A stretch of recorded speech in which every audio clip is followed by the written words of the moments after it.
I need a haircut, so I'm wearing the hat, and now that we've got that out of the way, let's get on with the review.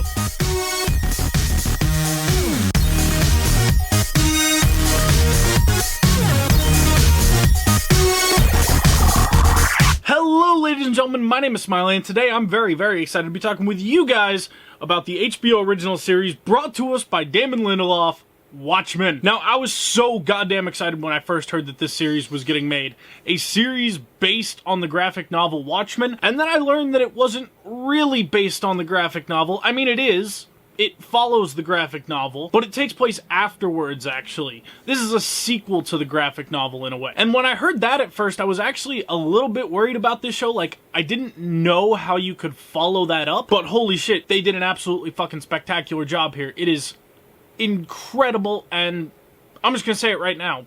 This show's perfect. From the beginning to the end, if it really is the end, and if they don't end up doing a season 2, I'll still be satisfied. This show was absolutely perfect. Now, I'm gonna be getting into some spoiler territory after I give the rating for the series, so when that part comes, I'll let you guys know with a big spoiler warning, but that's not just yet, because until then, let's talk about this series spoiler-free. So first and foremost, yes, the series takes place after the graphic novel. If you're thinking you can watch the movie for a quick refresher before this series, that's not really the right way to go, because the movie changes a really big thing from the graphic novel that is very, very important to the series. So, if you need a quick refresher and you don't feel like reading the graphic novel, I'd highly recommend checking out Watchmen, the motion comic. I believe it's available on Google Play and iTunes and everything like that, so if you guys want to check that out, I highly recommend doing that. If you don't want to read the graphic novel, the narration for that isn't that great, but, you know, you're the one who doesn't want to read. So, the Watchmen HBO series, holy shit. Wow, was I just blown away from the very first episode. The way this series introduces its mysteries is absolutely brilliant. Like, they do a phenomenal job of presenting you the mysteries, and seemingly the answers to the mysteries as well, but just in a way that you don't understand them until later on in the series. I mean, this is a really fucking well-written show. And I gotta give all the credit in the world to Damon Lindelof for that. Like, here's a man who has true reverence and understanding of the source material he's working with. And I can't think of a better person to have written this series other than him now. And if they do end up doing a season 2, I really, really want him to stay on board because he is absolutely phenomenal. And the understanding that he has of the graphic novel really, really is important, I think. And he just has such incredible respect for it. Like, you can tell while watching this series that he really, really loves the source material, and he is giving this his all. Now, I want to talk about Regina King as Angela Abar in Sister Night. Holy shit, is she just a goddamn badass. When I say badass, I mean badass with a capital B-A-D. And I don't mean that in like a negative way. I mean, she's one bad motherfucker. She is the coolest character on this show. And I could be wrong, but it looks like she does a lot of her own stunts here, which is just absolutely impressive given the amount of things that she has to do. And she just really, really nails it. Like, she's got some incredible fight sequences and shootout sequences that she just really shines. I'm so happy that she's leading this series. And again, if there is a season 2, I really want her to be involved in it because holy shit, is she just absolutely incredible. And we get some returning characters to the Watchmen universe as well. Jeremy Irons plays the smartest man in the world, Adrian Veidt, whose storyline is absolutely fascinating and folds out meticulously over the 9 episodes. And his is another one that really just draws you in. Like, he really did a phenomenal job with this character and bringing him to light. I was absolutely shocked how wonderful of a job he did. Jean Smart also plays Laurie Blake, who, if you don't remember, she was Silk Spectre in the comics, and she does a tremendous job as this older, angrier version of this character that has suffered some serious losses over the years and is still suffering from maybe some trauma associated with the events of 1985, and she does an absolutely phenomenal job here. She did just absolutely brilliantly. This show also does a really good job of bringing to life some panels of the comic book, which I won't mention here. There's one in particular I want to talk about after I give my rating in the spoiler section of this review, but there are some seriously insane moments where Damon Lindelof is very much channeling the graphic novel and either recreating a moment from it or reinventing an image from one of the panels in his own universe, and it's absolutely brilliantly done every single time. Never once did I feel like it was a ripoff of the graphic novel. I always felt like he was paying homage and respect to it. And again, he just did a fucking phenomenal job with this series. Look,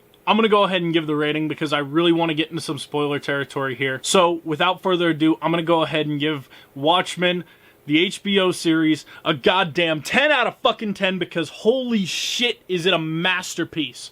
It is a fucking masterpiece, and you deserve to watch this show. There are very few times where I've honestly felt honored to watch a show, and this is one of those times. There's maybe two others, Breaking Bad and The Expanse, that honestly make me really feel like this is something that I am proud to be watching, something that I am proud to be a part of. Final Space too, but that's in a very different kind of way. But yeah, they just did such an incredible job with this series. I can't help but give it a 10 out of 10. There wasn't a single negative takeaway I had from this series, and so I gotta give it that fucking masterpiece rating. Let's throw a big blue spoiler warning up because we're getting into some spoiler territory here. And I'm not gonna start with the biggest one. I want to start with a moment from episode 5, I believe it was, where they actually recreate the squid attack on New York. And it is done so fucking incredibly. I had no idea it was coming. I thought it was gonna cut away right before we actually got to see the giant squid, but I'm so happy that it didn't. It actually showed it to us in all of its glory.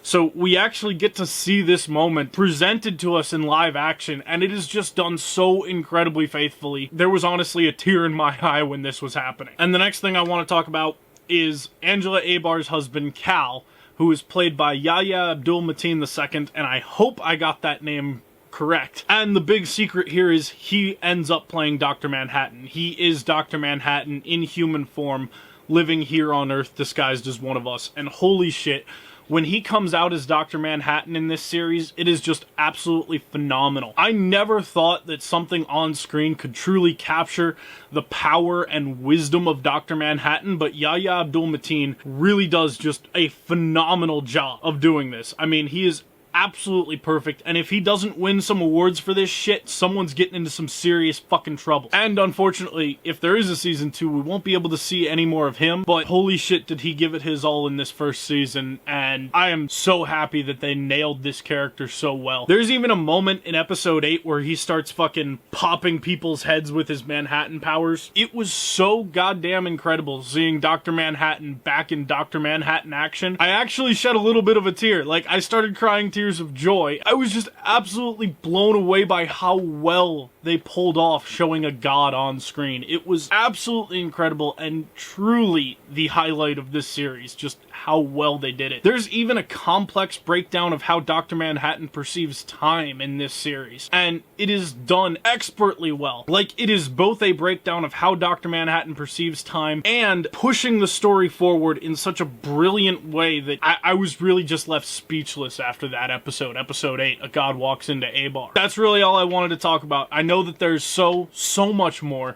So if you guys do want to see a more in-depth video on this series, please let me know in those comments down below. So until the next time, guys, leave a like on this video if you liked it. Leave a dislike if you didn't like it. Leave a comment down below letting me know what you guys thought of Watchmen if you guys have seen the series. And as always, I hope you guys have an amazing week. Thanks again for watching. Keep it kosher. Peace.